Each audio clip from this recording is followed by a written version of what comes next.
নমস্কার, সবাইকে শুভেচ্ছা জানিয়ে শুরু করছি আমার আজকের রেসিপি খুরমা। প্রথমে আমি একটা গামলা নিয়েছি, এতে 4 পট ময়দা দিব। দিয়ে দিচ্ছি 1 চামচ লবণ ও সয়াবিন তেল। এরপর ঘি ও 3 চামচ চিনি দিয়ে দিব।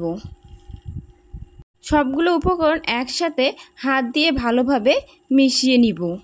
এরপর পরিমাণ মতো পানি দিয়ে দিব। আবারও ভালোভাবে মিশিয়ে নিব। ময়দাগুলো এভাবে মতে নিয়ে আমি একটি ডো তৈরি করব।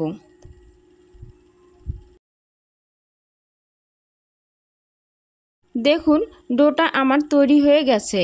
এখন আমি ডোটাকে 15 মিনিটের জন্য ঢেকে রাখব। এভাবে করে ময়দা ছিটিয়ে ডোটাকে বেলে আমি রুটির একটি মোটা শেপ দিব। দেখুন, রুটিটা আমি মোটা করে বেলে নিয়েছি। এরপর চাকুর সাহায্যে আমি এটাকে খুরমার শেপ দিয়ে নেব। চাকুর সাহায্যে এভাবে আমি কেটে কেটে নেব।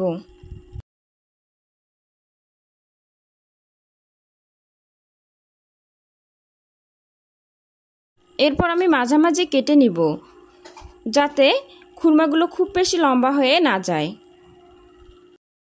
এরপর আমি খুরমাগুলোকে 2 আঙ্গুল দিয়ে চেপে খুরমার শেপ তৈরি করব। এভাবে করে আমি সবগুলো খুরমা তৈরি করে নিব। কড়াইয়ে তেল দিয়ে হালকা গরম হলে এতে আমি খুরমাগুলো দিয়ে দিব। খুরমাগুলো ভাজার সময় আমি মাঝে মাঝে নেড়েচেড়ে নিব। এভাবে করে খুরমাগুলো ভাজলে খুরমাগুলো একে অপরের সঙ্গে যুক্ত হয়ে থাকবে না। আমি সবগুলো কড়া করে ভেজেছি, যাতে এর রং লালচে হয়। ভাজা হয়ে গেলে আমি এগুলো নামিয়ে নিব। খুরমাগুলো যাতে খুব বেশি গরম অবস্থায় না থাকে, তাই আমি এগুলো 15 মিনিটের জন্য রেখে দিয়েছি। ইন্ডাকশনে ফ্রাই প্যান বসিয়ে এতে 1 পটের একটু কম চিনি দিয়ে দিব। এরপর 1/4 কাপ পানি দিয়ে দিব। চামচের সাহায্যে নেড়েচেড়ে নিব।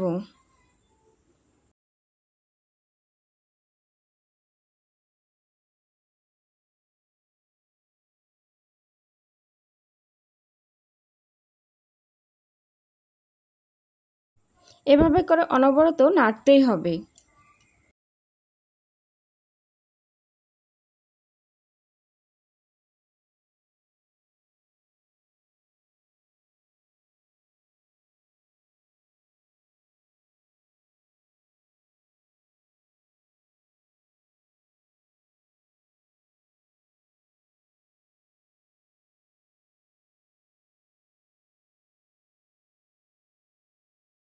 কিছুক্ষণ অনবরত নাড়ার পর আমি দেখব শিরাটা হয়েছে কিনা।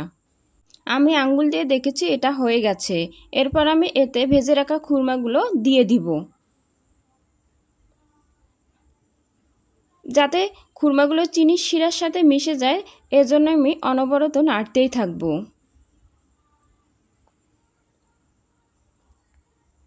দেখুন, চিনির শিরাগুলো খুরমার গায়ে লেগে যাচ্ছে।